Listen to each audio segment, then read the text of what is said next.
What we have seen is interesting, that as the number of layers increases, that there is a slight delay in the information reaching. All that can create what is called bullwhip, and it can be a very pronounced effect in most of the businesses. Therefore, the natural question to ask is, how do we reduce the bullwhip effect? First, we talked about number of layers. So we need to devise new strategies for minimizing the number of layers. Can we have a supply chain from 5 layers? Can we make it 4? Still better, can we make it 3? And looking at it from this direction, there are 2 developments which can help us. First one is what is called 3PL logistics, third party logistics, 4PL logistics. All these are helping business organizations to reduce the layers. What it means is, if you have a 3PL or a 4PL logistics arrangement, then you can have a factory, you can directly reach the supplier. You don't need a reseller, you don't need a distributor, perhaps you can reduce the role of the retailer and so on. Second is the use of electronic markets. Remember, internet based selling is nothing but direct channels. We can directly reach out to the end customer, and that's a way to reduce the number of layers. So a combination of electronic markets and 3PL logistics and these new developments in logistics can be one method by which we can reduce the number of layers. The second direction to go is about delays.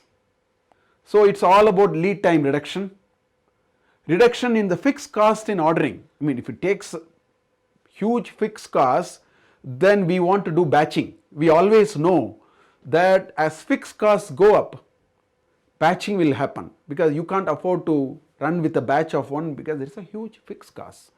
The third direction to go, because if we can cut down lead time and delays, that itself can provide another advantage, and that is the rate of change will come down.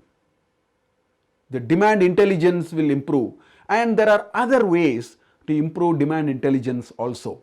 So how do we do that? Point of sales data. We call it as POS. You go to a supermarket, you buy a kilogram of detergent, and the checkout clerk would pass it through a barcode reader. That's nothing but a point of sales data. The moment he passes it through the barcode reader, this demand information reaches the manufacturer of this particular detergent. So that is one way you can cut delays, improve the quality of demand signal and so on. So point of sale data systems are very useful. EDI, electronic data interchange. Connect the supply chain partners seamlessly with technology through internet and EDI, so that information reaches without loss, without getting mixed up, and without delays.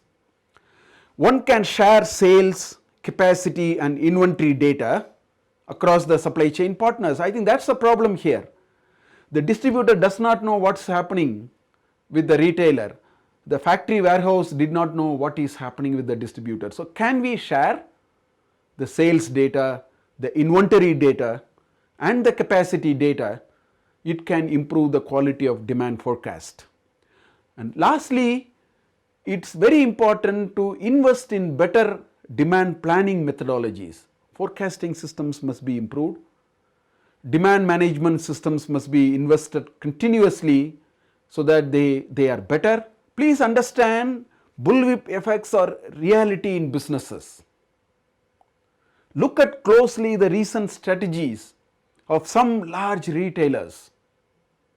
Given the ideas discussed in this module, you will be able to connect to these concepts. For instance, you may be able to see value in everyday low pricing strategy, because that way you avoid the sudden surges in demand. If all days the price is same, the demand is likely to be very similar. I think these concepts are very important. Please reflect on it. We may be able to factor that into our own supply chains that we need to think about for our organization.